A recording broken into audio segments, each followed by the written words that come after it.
Chers frères, chères sœurs, je crois que nous allons commencer cette vidéo et nous pensons que vous allez la suivre et que Dieu soit avec nous. Écoutons une chanson.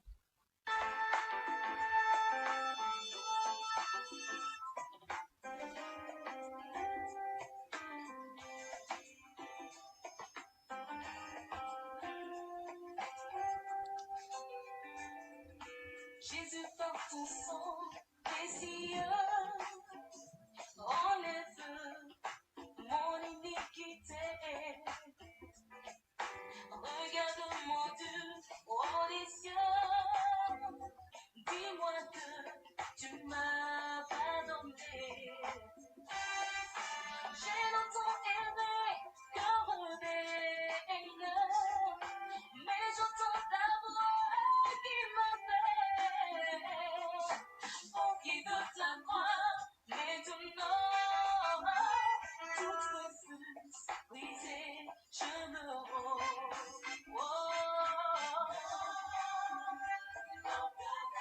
Je me sers mon cœur. Les portes sont Seigneur. Je serai plus blanc que la neige. Oh, le fardeau de mon péché, Dieu soit saint, est trop grand pour moi. Je veux en être délivré à cette heure. Oh, révèle-toi. Yo, Jésus, sois ma délivrance. Moi seul me connais ma souffrance. Au pied de ta croix, maintenant, toute confuse, brisée, je me rends. Je veux être blanc.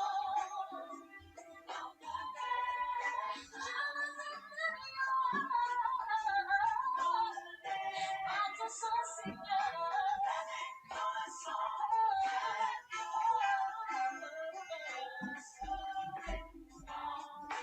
Oh, je suis blanc de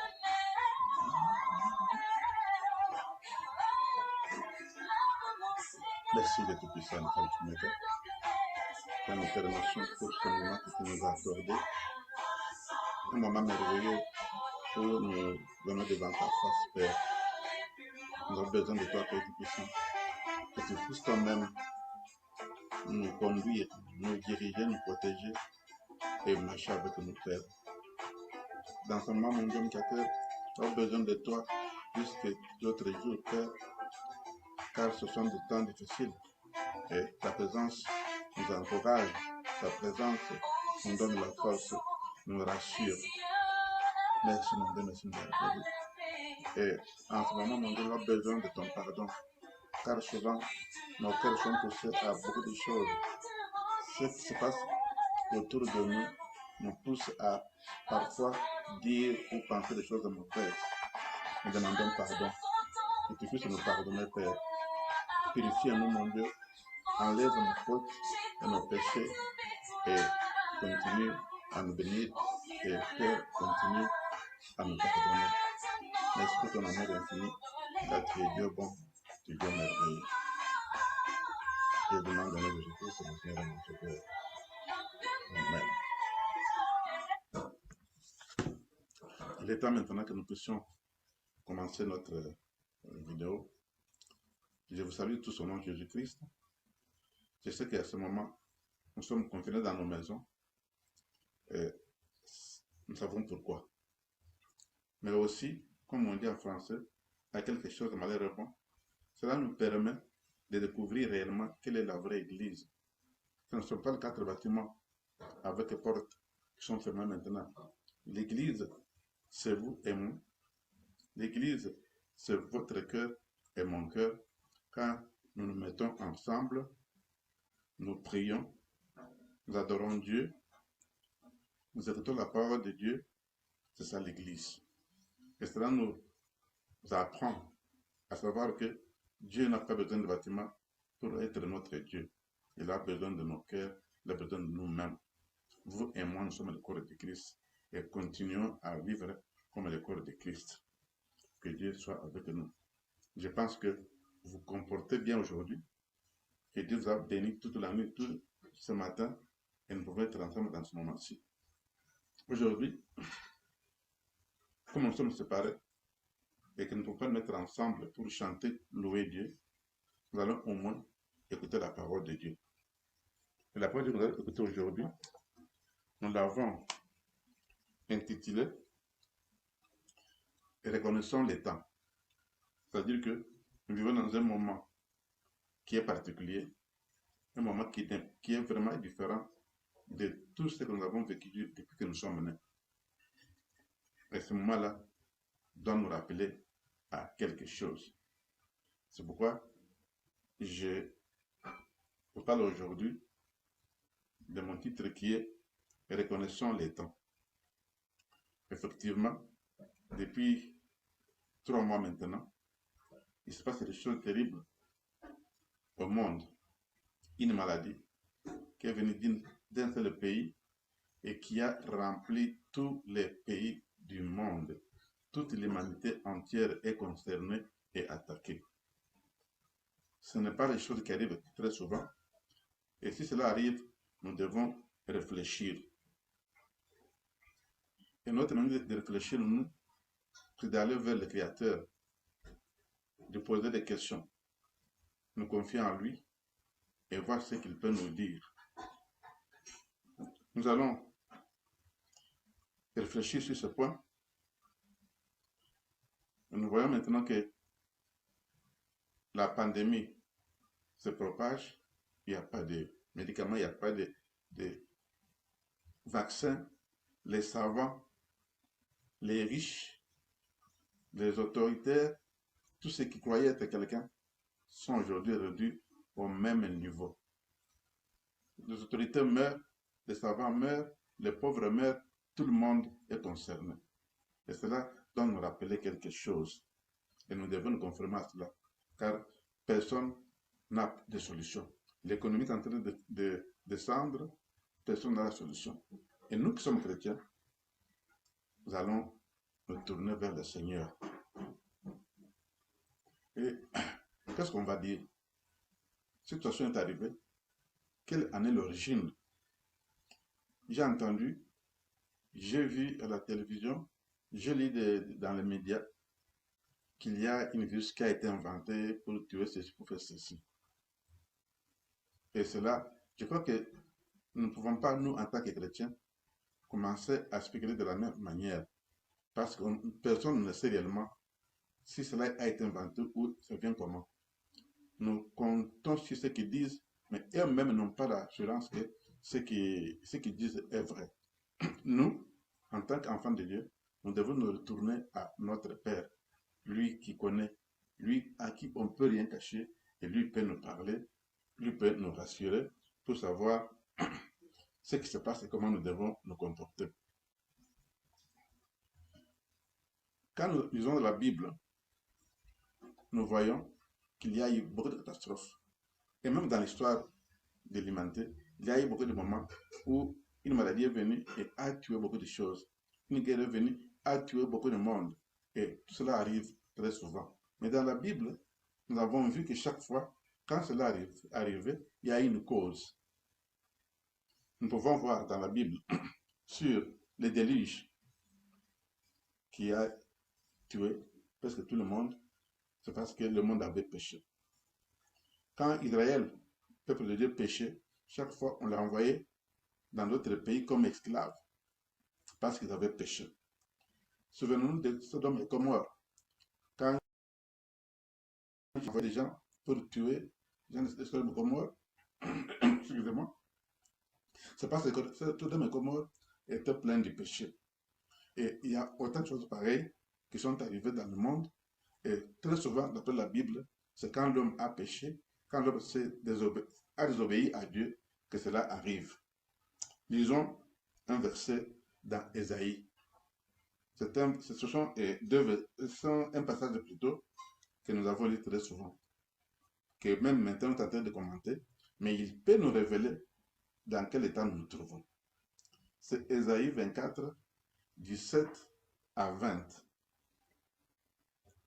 Il est dit ceci: la terreur, la fosse et le filet sont sur toi, habitant du pays. Celui qui fuit devant les cris de terreur tombe dans la fosse. Celui qui remonte de la fosse se prend au filet, car les écluses d'en haut s'ouvrent et les fondements de la terre sont ébranlés. La terre est déchirée, la terre se brise, la terre chancelle. La terre chancelle comme un homme ivre, elle vacille comme une cabane. Son péché pèse sur elle, elle tombe et elle ne se relève plus. Et ça, c'est ce qu'a dit le prophète Ésaïe. Oui, chaque fois quand le péché remplit le monde, Dieu fait sans sa colère et il punit. Et quand il punit, personne ne peut le délivrer, parce que c'est lui seul qui a le dernier mot. Donc ceci nous montre qu'aujourd'hui, la terre tremble, la terre chancelle. On ne voit plus la situation normale. Personne ne peut donner la solution. Nous avons tous échoué. Les savants, les grands médecins, les grandes autorités, les grands chefs de grands pays, les plus riches comme les pauvres, personne n'a de solution. Et personne n'est épargné. Tout se passe par là. Alors, qui va nous donner la solution? Alors, nous devons réfléchir à cela et tourner nos yeux vers le ciel, là où celui qui peut nous répondre. Nous sommes devant cette situation qui est grave. Nous paniquons, nous avons peur, car ce que nous voyons sur les télévisions, sur les médias, nous font peur. C'est terrible. Les gens commencent à mourir comme des mouches. Donc, on ne sait pas où les placer. Les stades, les grandes salles sont devenues des hôpitaux maintenant. Et cela nous rappelle quelque chose. Nous devons éviter les spéculations, commencer à accuser les uns et les autres. Celui-là, on fait ceci pour cela. Cela nous va nous pousser à accuser les gens qui sont innocents, qui ne savent rien. Et quand vous accusez quelqu'un qui est innocent, vous commettez un péché. Alors nous devons abandonner ces choses-là, cette théorie-là de dire cela vient de ceci, de cela, mais nous retourner vers notre Dieu qui peut toutes choses. Demander à Dieu de nous garder, demander à Dieu de nous parler, demander à Dieu d'être avec nous, parce que c'est lui qui nous a créés. Car c'est lui qui peut faire toutes choses. Il n'y a rien au monde qui peut arriver qu'il ne connaisse pas. Si aujourd'hui Dieu a permis que ces choses arrivent pour voir les gens mourir comme ça, s'il a permis que nous ne puissions pas trouver la solution, il sait pourquoi. Et personne ne peut lui donner des leçons. Il sait pourquoi. Il sait que nous sommes là, nous ses enfants. Il sait que nous vivons dans ce problème. Il le sait bien. Mais s'il le laisse, il a un plan pour cela. Il sait pourquoi. Mais comment nous pouvons nous réagir? Il n'y a qu'une chose, c'est nous confier à Dieu. Oui, confions-nous à Dieu. Demeurer dans la prière. Prions chaque jour. Prions sans cesse. Rechercher la volonté de Dieu. Savoir pourquoi cela est arrivé et qu'est-ce qu'il veut que nous fassions. Parce que si Dieu nous fait quelque chose, il a un but. Et si nous comprenons ce but-là et que nous alignons sur sa volonté, il va donner la solution. Nous devons nous confier en Dieu parce qu'il a dit ceci. Et ça, c'est encore dans la Bible, un passage que tout le monde connaît, que nous allons lire aussi aujourd'hui. Il est dans 2 Chroniques, chapitre 7, versets 13 et 14, que nous allons lire maintenant.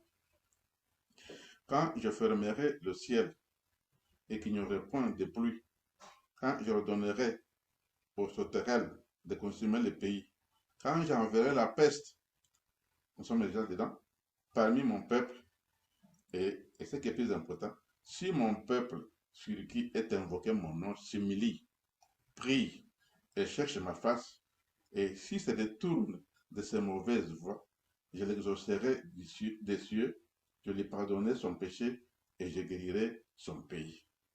Voilà ce que Dieu nous a promis à travers la Bible. Nous sommes dans un problème. Situation très difficile. Qu'est-ce qu'il dit? Que si nous qui sommes ses enfants, si que son nom est invoqué, vous qui invoquez Dieu jour et nuit, si vous et nous nous humilions devant Dieu, chercher sa volonté, si nous prions sans cesse, demandant de nous protéger et demander de nous révéler ce qu'il veut, et si nous cherchons sa face, au lieu de se tourner vers les hommes, accuser celui-ci ou celui-là, tournons notre face vers Dieu, parce que lui, il connaît. Il a dit, et si nous détournons de nos mauvaises voies, c'est-à-dire si nous abandonnons le péché, nous savons que le péché a rempli le monde. Et alors il a dit, il va nous exaucer et il va nous pardonner notre péché, il va guérir notre pays. Vous savez que maintenant nous vivons dans un monde terrible où Dieu a été mis à côté. Dieu n'est plus dans nos cœurs, Dieu n'est plus dans notre vie, Dieu n'est plus dans nos écoles, Dieu n'est même plus dans nos églises. Parce que maintenant les églises sont devenues une société où on cherche l'argent, on cherche l'honneur, et Dieu n'y est plus. Alors, nous tous, nous avons mis Dieu à côté. Et ceux qui sont païens, ils disent Dieu, pour eux, n'existe pas. Et s'il existait, il n'a rien à faire avec eux. Et qu'est-ce qu'on voit maintenant? Des abominations. Différents péchés dans le monde. Les gens se marient, hommes, hommes, femmes, femmes, des avortements, des choses mauvaises, ceux qui changent de sexe, tous ceux qui ne veulent plus respecter ce que Dieu avait recommandé, sont toujours à côté de Dieu et provoquent sa colère. Et ces choses-là fait que Dieu puisse amener chez nous sa colère. Et quand sa colère arrive, personne ne peut s'en détourner si Dieu lui-même n'a pas changé son avis. Donc nous devons prier, demander à Dieu de quitter sa colère, en fait, de pardonner ses enfants et de sauver nos pays. Nous devons savoir une chose, que si chose pareille arrive, la Bible nous dit, Jésus est prêt à venir. Quand nous regardons les signes qui se passent maintenant nous parlons de cette maladie, mais il y a aussi d'autres signes qui nous montrent que nous tournons vers la fin. Au lieu de continuer à spéculer sur des choses, sachons que nous devons nous préparer parce que quand Dieu met des choses comme ça, c'est qu'il veut faire quelque chose, il veut revenir pour son Église. Nous voyons maintenant des signes qui sont décrits dans Matthieu chapitre 24 et Luc chapitre 21. Nous ne pouvons pas lire, ce sont des longs versets. Vous lirez à la maison. J'ai dit Matthieu 24 et Luc 21. Nous voyons maintenant des choses qui arrivent et qui ont été décrites, qui témoignent que l'arrivée de Jésus est proche. Il y a des faux prophètes, des faux serviteurs de Dieu. Ce que dit la Bible. Donc, il y en a déjà maintenant qui nous donnent des choses qui ne viennent pas de Dieu, qui opèrent des miracles qui ne viennent pas de Dieu, qui disent des choses qui ne viennent pas de Dieu, mais ils disent qu'ils travaillent pour Dieu. Ce sont des faux prophètes et des faux serviteurs de Dieu. Il y en a beaucoup. Il y a les guerres, et oui, les guerres, famine et disette. Il y a des guerres partout. Vous n'avez pas passé au moment où les pays sont mis en guerre les uns contre les autres, et la paix n'est plus dans ce monde. Cela, c'est un signe aussi que Jésus est à la porte. Il y a des famines et des disettes, des problèmes, les économies s'écroulent, des choses mauvaises se passent. C'est parce que les choses-là doivent nous révéler, nous réveiller que Jésus est à la porte. Il y a maintenant des terres tremblent. Il y a des tremblements partout. Même au moment où nous avons maintenant les coronavirus, il y a des pays où les terres a tremblé, les maisons se sont écroulées. Il y a le feu qui brûle, la pluie qui détruit, les tornades qui détruisent. Autant de choses mauvaises qui fait que nous devons nous rappeler ce que Jésus nous avait dit qu'il est à la porte. Et on voit maintenant des signes dans les cieux. Et si vous suivez les médias, vous verrez que dans beaucoup de pays, il y a des choses qui apparaissent dans les cieux qu'on ne peut pas expliquer. Et ces choses-là nous avertissent que Jésus est prêt à venir. Il y a des pestes, des maladies, des épidémies, etc. Oui, nous sommes maintenant en plein peste. C'est le moment où personne ne peut savoir s'il va vivre ou pas. Et tout cela est un signe aussi que Jésus-Christ prépare son retour. Et il y a beaucoup d'autres signes encore qui se passent. Si vous suivez les médias, vous en verrez beaucoup. Tout cela nous montre que ce qui a été dit dans la Bible, ce que Jésus lui-même a dit en Matthieu et en Luc, est en train de s'accomplir devant nos yeux.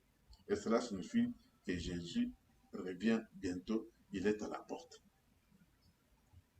Et si il est à la porte, lui-même nous a dit que nous devons lever la tête parce qu'il est proche pour notre délivrance. Il l'a dit, on va lire Luc 21, Luc chapitre 21, verset 28, il est dit, quand ces choses arriveront, redressez-vous et levez vos têtes parce que votre délivrance approche. C'est Jésus même qui dit. Donc, quand nous voyons ces choses qui arrivent, qui nous entourent comme ça, levons notre tête. Sachons que Jésus est à la porte et il va nous délivrer de ce monde de problèmes. Donc, nous devons nous relever. Il l'a promis, il le réalise parce qu'il est prêt à venir. Dieu nous a promis que s'il va venir, pour nous qui sommes ses enfants, ce n'est pas pour nous punir, mais pour nous amener avec lui devant son Père. Quand nous lisons Jean 14, verset 1 à 3, il est ceci. Que votre cœur ne se trouble point. Croyez en Dieu et croyez en moi. Il y a plusieurs demeures dans la maison de mon Père. Si cela n'était pas, je vous l'aurais dit. Je vais vous préparer une place, et lorsque je m'en serai allé et que je vous aurai préparé une place, je reviendrai et je vous prendrai avec moi, afin que là où je suis, vous y soyez aussi. Donc, notre promesse est là. Jésus est allé préparer la place pour chacun de nous au ciel, et il viendra pour nous prendre avec lui. Aller dans un repos éternel, aller dans la joie éternelle, il n'y aura plus ni maladie, ni mort, ni quoi que ce soit. Nous devons être prêts. Mais une question se pose, serons-nous prêts quand il viendra? Et qu'est-ce que nous devons faire pour que quand il vient, qu'il puisse aller avec nous? C'est ça la grande question. Être chrétien, ce n'est pas seulement aller à l'église, prier, ce n'est pas seulement chanter, donner. Être chrétien d'abord, c'est croire en Dieu, avoir une relation personnelle avec Dieu, non pas à travers le pasteur ou le prêtre, mais à vous et votre Dieu. Quelles sont vos relations? Est-ce que vous croyez en Dieu vous-même? Est-ce que vous faites ce que Dieu vous dit de faire, obéissant en toutes choses? C'est ça qui fera que nous sommes enfants de Dieu et il nous prendra. Ne pensons pas qu'en fuyant le péché, cela peut nous amener au ciel. Non. Commettre le péché, voler, ça peut nous empêcher d'aller au ciel. Mais avant que ça nous empêche, nous devons en avoir l'autorisation d'aller. C'est-à-dire être enfant de Dieu qui obéit. Si nous obéissons à Dieu et que nous abandonnons le péché, nous serons avec Jésus au ciel. Mais si nous abandonnons le péché, nous faisons ce qui est bon, mais nous n'avons pas de relation avec Jésus, nous nous perdons dans les choses mauvaises. Parce qu'il n'y a que ça qui nous amènera vers Dieu. Que votre cœur appartienne à Dieu, que tout ce que vous êtes, tout ce que vous avez appartienne à Dieu. Je ne dis pas au pasteur ou à un prêtre ou à qui que ce soit, cela appartient à Dieu. Vous tous, vous devez appartenir à Dieu. À ce moment-là, il vous connaît et il sera avec vous. Souvenons-nous qu'il a dit, que beaucoup viendront, ils me diront, j'ai prêché, j'ai donné, j'ai prié, je leur dirai, je ne vous connais pas. C'est parce qu'ils n'avaient aucune relation avec lui. Faire du bien, c'est bon. Mais si on n'a pas de relation avec celui qui donne la récompense, votre bien n'est que pour vous. Donc, revenons à notre Dieu. Sondons nos cœurs, répentons-nous, confessons nos péchés, mais surtout, attachons-nous à Dieu. Que nous puissions savoir quelle est sa volonté, obéir, qu'est-ce qu'il veut que nous fassions à chaque instant et en toutes choses, et le faire. Et à ce moment-là, lui-même nous donnera la force de ne pas tomber dans le péché, de faire ce qui est bon. Il n'y a que ça qui peut nous amener à accepter et être accepté par Jésus. Donc, à ce moment difficile, restons ensemble dans la prière. Prions les uns pour les autres. Et restons ensemble dans notre Seigneur Jésus-Christ. Formons un corps de Christ qui fonctionne, qui est en bonne santé. Et quand il viendra, nous serons ensemble aussi avec lui dans les cieux. Et nous serons les gens les plus heureux que le monde aura connus. C'est ça, aujourd'hui, c'est ce que je voulais partager avec nous. Et que Dieu nous bénisse parce que c'est lui seul qui peut nous donner la force. Prions, confessons nos péchés, répentons-nous. Nous verrons que Dieu va nous sauver, il va sauver notre pays et ce sera pour sa gloire. Amen. Que Dieu vous bénisse.